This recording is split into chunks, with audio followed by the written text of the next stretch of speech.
What are three important connections to put you more in connection with your happiness? My name is Crystal Turner. I'm a psychiatric nurse practitioner who has gone holistic because I know to be whole is to be healed. And this is for all of us, the leaders, the healers, the people who want to be connected with the good in life and in this world. And it's needed more than ever today. So I want to talk about connection because it's an important part of our life. Oftentimes, our connections are having a big impact on how we're experiencing life. And so there are three particular connections that I really want to discuss for you to really consider where these are and where you are with these types of connections in your life. And if any of them are low on the list, I really encourage you to work on those. And if there are some that are higher on the list, to keep giving those energy, keep giving those more nurturing, because these are important factors that impact our mood, our happiness, being able to get to happiness. So the first one is our connection with nature or life, things beyond what's happening in our immediate world, which can seem like all of the world. It can feel like everything. But when we are talking about connection with nature and life, I mean, it's like being outside right now. First of all, when we're outside, when there's sunshine, there's so much benefit to being out with the sun. The sun within itself is a natural antidepressant. The sun does a thing where it helps us to activate vitamin D in our body. It's the way that we activate the vitamin D that lies dormant in us. And that vitamin D has so much importance and connection to our mood, our energy levels, our focus. Um, Oftentimes, when I see people who are dealing with depression, one of the first things I want to assess is if their vitamin D levels are low. And there's a huge connection with low vitamin D and correcting vitamin D and its improvement in your mood, amongst other things that I mentioned. But even if it's not sunny outside, see, I'm outside, there is no sun, we could say that it's gloomy, but there's also so much more that we get from the sun outside, from outside other than the sun, and that includes our ability to get fresh air, to be able to breathe in fresh air, to be able to be in environments where we see things other than the four walls that we're in, that we're off of screens, um, that we are viewing the scenery around us, looking at nature when we're outdoors. It's a way that we can really activate our senses more, all of our senses. When we talk about the sun, I think that's the sense of touch when you feel the warmth of the sun on your body, um, but also breathing in the fresh air, visualizing things, hearing the different sounds of nature. Even me being in the city, the birds are chirping, especially in the morning. Like, all of these things can be important parts of connection that can get us out of spaces, and can sometimes even take away the mundane experiences that we can have where it's the same old thing every day, doing the same old things, when we can get out and we can move around and get in the fresh air. you know, Depending on where you live, there's something that you're experiencing in your outside world that can benefit you in nature. And not only is it this type of nature, but it's even connects with nature more if you take the time to think about planting a garden outside where you're putting your hands in the dirt, when you're, cultivating, making, making food for yourself. When the pandemic happened several years back, I could have stayed in the house and just tuned into the news and really just been so much in a place of feeling helpless. But it was important to me to learn something in those moments. And I really, it came over me to learn about farming, or about having a garden. And so I took an online class about gardening at that time, and it was so rewarding to have done that class and then gone out and started a garden. Now, I'm a city girl. I've never done a garden before, but to have been able to, in a time when things can seem very scary, and they were scary, but to still empower myself in the outdoors gave me the ability to go and grow a garden, put my hands in the dirt, recognize how healing it actually was to be outside, um, and doing those things. It was so peaceful. It was so calming. There were so many benefits that I received from the practice of planting and caring for what I was trying to grow, and then the reward of actually getting these vegetables that I grew made me feel so much more empowered in a time where I could have just been um, feeling hopeless. And I think it's important for us to keep this in mind today with all that's going on in the world. Getting outdoors and allowing the outdoors to help you see that. And then beyond that, even thinking about the things that are outside that can really put you in awe. If it's going outside in the evening and stargazing and really thinking about what all is out there, what all is beyond what we experience in our world, our small world that sometimes feels so huge, but there's so much more to this experience that we call life. And I feel like in my experiences, and it may be your experiences, is that when you give yourself the opportunity to be in awe about the parts of life that you don't understand, it helps you understand not just how small we are in this game of life, but how there is something bigger than us. And when we recognize that there is something bigger than us, it can help us understand that there's more meaning to life. And it can help us move through our situations in a different way than if we just are in the confines of what we're experiencing. Give me a moment. I'm trying to move this around. So that's connections with nature, with the world, with life, that I would really want you to encourage considering increasing those types of connections. Also connections that will help you to get more happiness. The number second connection is connection with people. Some of us don't like people too much right now. Maybe we've had situations in life where we've had some really negative people in our life, and it just makes you not trust people so much. But you know, there is the importance of understanding when we talk about connections. There's an impact that you can have when you're connected to people who've been more toxic in your life or who've been harmful in your life. That's a different type of connection. But what I would want you to think about are the connections that have been supportive, the loving connections that you have. Because first of all, these connections sometimes are the ones we take for granted. You know, if we don't have a huge group of people around, you feel like these connections of the few that you have that you really know are supportive, we can take it for granted.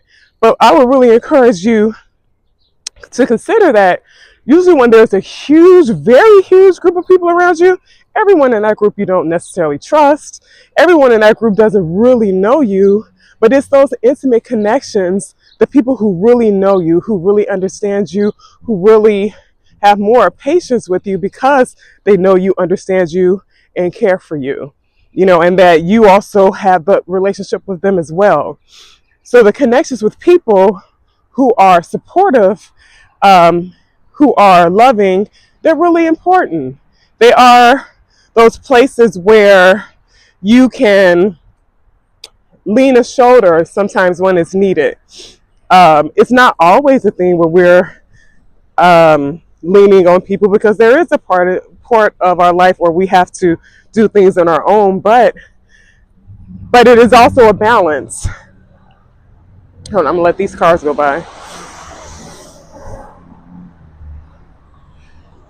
It's also a balance in understanding that it is important for us to have healthy connections, because when we are too isolated, that is where our mind can go rampant. That is where, you know, we can really get more grounded in negative perspectives. Um, it's also where you can um, feel like you're doing everything alone, feel overwhelmed because you feel like you're doing everything alone. When you come from, culturally especially, from cultures where it's more about the group, which is community, as opposed to being in a space where it's more about being the individual. There's studies show that there's less suicide rates in cultures that have had that, who functioned in more of a group type of way. Being in a group really is community, and it really speaks to the importance of really having a shoulder to lean on, having someone who go where you're not going through things alone. Someone who you can, sometimes when we just have someone that we talk to, it can help you as you're talking about a difficult matter. Even talking about it can help give you clarity. Talking about it can help get it off of your chest. Saying things out loud sometimes can really be a big part of the relief. Saying things out loud also can help someone give you perspective. And now I'm not saying that, someone else's opinion is all of it, but I'm saying that sometimes we could have one way that we're looking at things, and that one way that we're looking at things is very negative. And when you have someone that you trust who has a completely different perspective that could be more inspiring or more positive, can really help you to broaden your view on a situation and help you to move through and then start dealing with this situation from a different lens. So there's so much that we can get in community, that can really help us to be more connected with joy. And even if we're, in community, to have a good time, to go out and to, disconnect from whatever it is that really has us upset, or just to disconnect from the mundane things that we may be experiencing.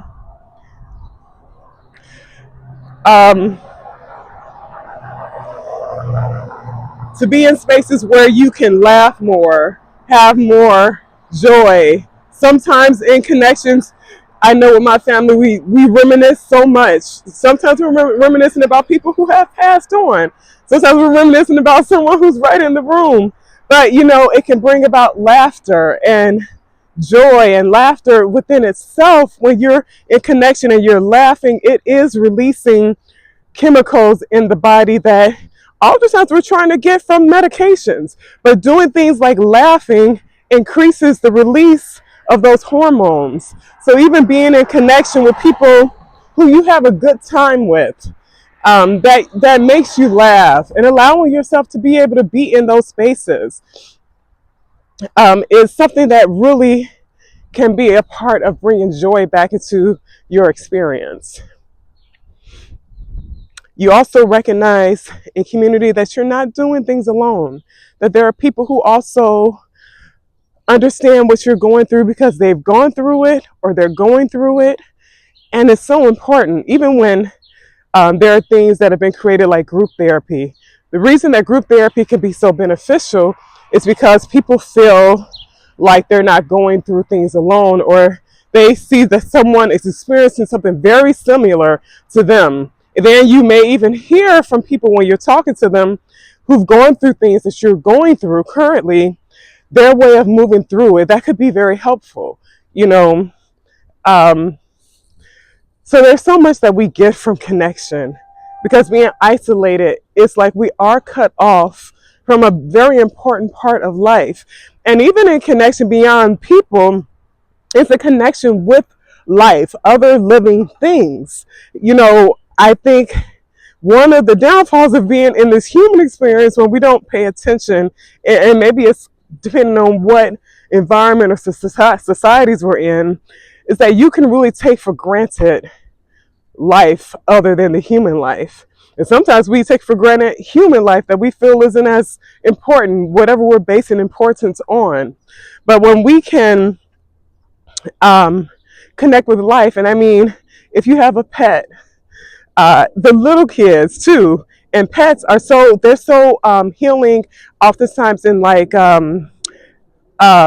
nursing homes or assisted living facilities where there are elderly people. And I think it's because little children and little pet animals like dogs, they don't usually carry the levels of worry. They're in their energy. They're in the energy, and oftentimes it's a joyous energy. It's lighthearted. I think that may be what it is.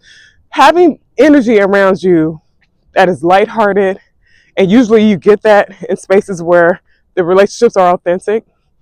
But understanding the importance of like connection in life with animals and just what that can bring to you, and what you can bring to them too. It's also remembering when we're in connection, what also can we bring to a space for those around us, and thinking about connections with all things, all living things. There's benefit in being connected with, going back to gardening with plants, and learning about the benefits of plants, and just it's so much there that can be helpful in those types of connections. And then when it comes to 3 important connections to improve your happiness, the last one is your connection with yourself. Surprise, surprise. Our connection with ourselves is everything. Our connection with ourselves, it really dictates how we move in the world, because our impression of ourselves really is what we're seeing our experiences through. And what I mean by that is, if you're someone who is feeling very low about your sense of self, you feel like you have a low sense of self, oftentimes when it comes to the connections outside of you, you interpret those relationships. You interpret those relationships. I'm sorry. You interpret those relationships as okay. It's okay. All right. You interpret those relationships as those people also seeing you from a low sense of worth. So our connection with ourselves and how we see ourselves is really going to dictate our experience on the outside.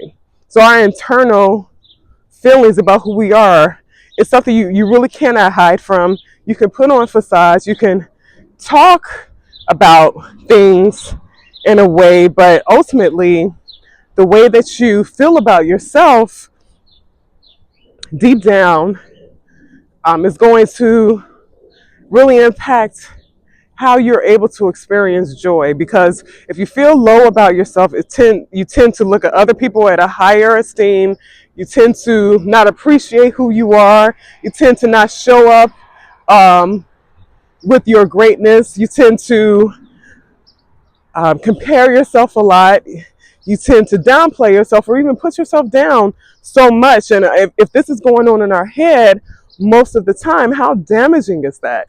To how we will even experience joy. How damaging is it going to be if we really see ourselves from this really low sense of self, or we've believed maybe how someone else has viewed you, or your idea of who you are, your importance. If all of that is negative, that's going to damage the experience of joy that you have. And so it's important to get connected with who you are. So yeah, you may have been given a perception of who you are through other people or experiences that make you see yourself in a low state. But it's time to reconnect with yourself based on how you want to see yourself. Think about how you saw yourself before someone came along and gave you a poor perception of you. Before someone came along and disrupted the flow of love you were starting to cultivate for yourself. Think about when that changed. And now it's time to go back and start nurturing and bringing back those thoughts that you had before someone came and trampled over them, so to speak. You get the right to choose what you want to believe about who you are, and learn that and nurture it. We don't have to see ourselves in a negative light because someone else has come along and giving you that picture. You get to choose that you're going to see yourself different, better, because it's going to help you to live in your joy and to surprise yourself and to be proud of yourself for now living a life that you are really living with a capital LIVE, because you're not doing things or not doing things with the fear of judgment from other people, with the fear of someone hurting you, with the fear of someone's negative perception clouding the view of who it is that you are. So that's what I want to leave with you today. If you could put in the comments which of these three types of connections you want to bring about in your life more, put it in the comment section. Also, I do consultations for wellness consultations, and it's really talking about how we can work on some aspects in your life that will help bring about more mental wellness. That link will also be in the description below. And I look forward to seeing you in the next video. Please like and subscribe to this video. Please like and subscribe to this video. That helps me a lot to be able to get more reach in this world that we have, social media world. I really want to be able to impact so many people the way that I have been impacted through the work that I do. And yeah, I would appreciate that. And I'll see you in my next video. Okay, take care.